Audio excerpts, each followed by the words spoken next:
नमस्कार दोस्तों, आपका हमारे चैनल में स्वागत है।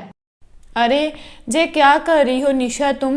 अपनी पत्नी को अपने कमरे में एक और चारपाई बिछाते देख मोहन ने टोकते हुए कहा। निशा बोली, माँ जी के लिए बिस्तर लगा रही हूँ, आज से माँ जी हमारे पास ही सोएंगी। मोहन ने कहा, क्या तुम पागल हो गई हो क्या? जहाँ हमारे कमरे में और हमारी प्राइवेसी का क्या? और जब अलग से कमरा है उनके लिए तो इसकी क्या ज़रूरत है? निशा बोली, ज़रूरत है मोहन। जब से बाबूजी का निधन हुआ है तब से माँ का स्वास्थ्य ठीक नहीं रहता। तुमने तो स्वयं देखा है, पहले बाबूजी थे तो अलग कमरे में दोनों को एक दूसरे का सहारा था। निशा, बाबूजी के बाद माँ बहुत अकेली हो गई है। दिन में तो मैं, आराध्या और आप उनका ख्याल रखने की भरपूर कोशिश करते हैं ताकि उनका मन लगा रहे, वो अकेलापन महसूस ना करे, मगर रात को अलग कमरे में अकेले नहीं, वे सब सह नहीं पाएंगी। मोहन बोला, मगर अचानक ये सब कुछ मैं समझ नहीं पा रहा तुम्हारी बातों को।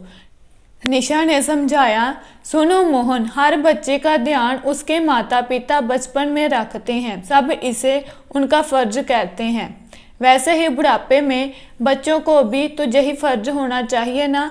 और मुझे अच्छी तरह याद है, मेरा तो दादी से गहरा लगाव था, मगर दादी को मम्मी पापा ने अलग कमरा दिया हुआ था और उस रात दादी सोई तो सुबह उठी ही नहीं। डॉक्टर कहते थे कि आधी रात उन्हें अटैक आया था। जाने कितनी घबराहट परेशानी हुई होगी, और शायद हम में से कोई वहां उनके पास होता तो शायद दादी कुछ और वक्त हमारे साथ। निशा, जो दादी के साथ हुआ वो मैं माँ के साथ होते हुए नहीं देखना चाहती। और फिर बच्चे वही सीखते हैं जो वो बड़ों को करते देखते हैं। मैं नहीं चाहती कल आराध्या भी अपने ससुराल में अपने सास ससुर को अकेला छोड़ दे और उनकी सेवा ना करे। आखिर यही तो संस्कारों के वो बीज हैं जो कि आने वाले वक्त में घनी छाया देने वाले वृक्ष बनेंगे। मोहन उठा और निशा का हाथ पकड़ते हुए बोला, मुझे माफ़ करना निशा, अपने स्वार्थवश में मैं माँ को भूल गया, अपने बेटे होने के कर्तव्य को भूल गया।